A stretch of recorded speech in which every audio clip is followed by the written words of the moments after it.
Seorang anak bermasalah hukum di Palembang terpaksa ditangkap polisi usai kedapatan membawa senjata airsoft gun beserta amunisi saat bersama dengan 4 kawan.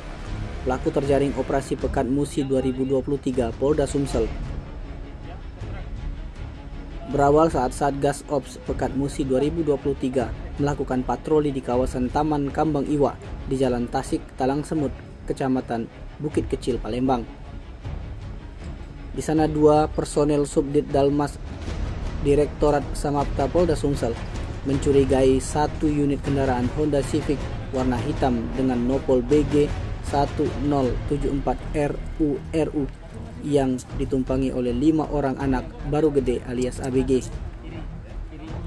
Alhasil, atas temuan tersebut petugas mengamankan kelima remaja tersebut, yakni FA yang baru tamat SLTA, merupakan warga Sukabangun 2, pemilik kendaraan dan senjata airsoft gun.